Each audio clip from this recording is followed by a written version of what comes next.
एक बड़े शहर की भीड़भाड़ वाली गलियों में निखिल नाम का एक लड़का रहता था।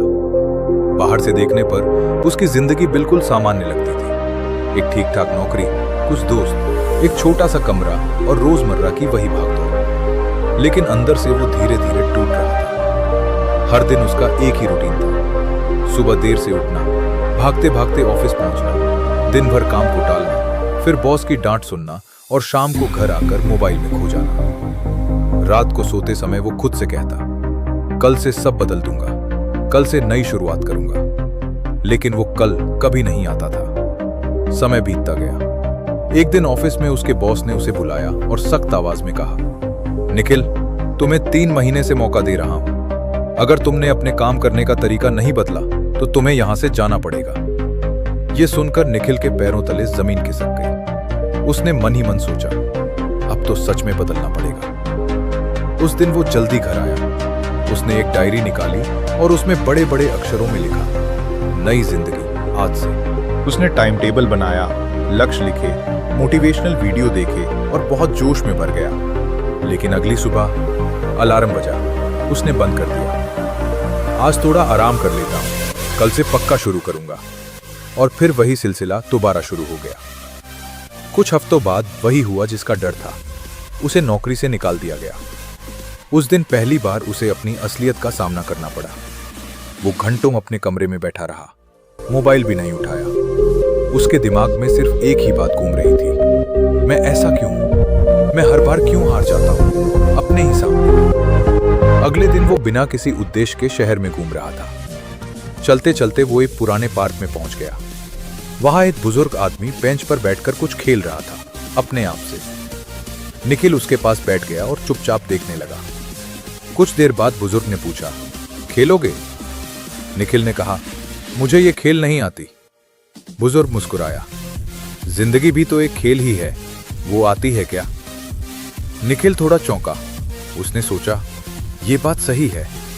उसने खेलने के लिए हां कर दी। खेल शुरू हुआ। निखिल हर चाल बहुत सोच समझ कर चल रहा था, लेकिन कुछ ही मिनटों में वो हार गया। बुजुर्ग ने कहा, फिर से खेलो। दूसरी बार भी वही हुआ, तीसरी बार, चौथी बार, हर बार निखिल हारता गया। आखिरकार उसने गुस्से में कहा, मैं नहीं खेल सकता, मैं हर बार हार जाता हूं। बुजुर्ग ने शांत स्वर में पूछा, तुम हर बार हारते हो या हर बार सीखने से मना कर देते हो? निखिल चुप हो गया।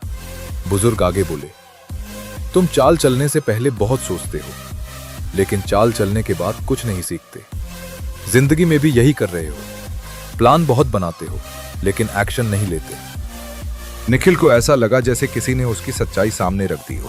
उसने धीरे से पूछा, तो मैं क्या करूं? बुजुर्ग ने शांत स्वर में कहा, तुम कमजोर नहीं हो, तुम बस चलते ही नहीं हो। ये शब्द उसके दिल में गहराई तक उतर गए।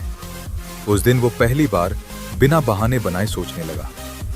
अगले दिन से उसने छोटे कदम शुरू किए, थोड़ा काम, थोड़ा अनुशासन, थोड़ा सुधार। जब भी उसका मन कहता कल से शुरू करूंगा, वो खुद से कहता, आज नहीं बदला तो कभी नहीं बदलूंगा। धीरे धीरे उसकी आदतें बदलने लगी और उसके साथ उसकी सोच भी बदल गई। कुछ महीनों में वो पहले से ज्यादा फोकस्ड और मेहनती बन गया। छोटे छोटे काम उसे आगे बढ़ाने लगे। 1 साल बीतते बीतते वही निखिल अपनी जिंदगी में स्थिर और सफल हो चुका था। वो फिर उसी पुराने पार्क में गया जहां उसकी जिंदगी की सोच बदली थी। बुजुर्ग वहीं बैठे थे। निखिल ने सम्मान से कहा, आपने मेरी जिंदगी बदल दी। बुजुर्ग मुस्कुराए और बोले, नहीं, मैंने कुछ नहीं बदला, तुमने बस खुद को बदलने का फैसला लिया। थोड़ी देर चुप्पी रही, फिर बुजुर्ग ने कहा, अब समझे सबसे बड़ा सबक क्या है? निखिल ने हल्की मुस्कान के साथ कहा, बदलाव बड़े सपनों से नहीं आता, वो रोज के छोटे कदमों से आता है। बुजुर्ग ने सिर हिलाया, और वो छोटा कदम सबसे जरूरी होता है, आज का कदम। निखिल ने आसमान की तरफ देखा। अब उसे समझ आ गया था कि उसकी असली लड़ाई हालात से नहीं, खुद से थी। और उस दिन उसने एक बात हमेशा के लिए याद रखी, अगर आज नहीं बदला तो कल भी वही कहानी दोहराई जाएगी।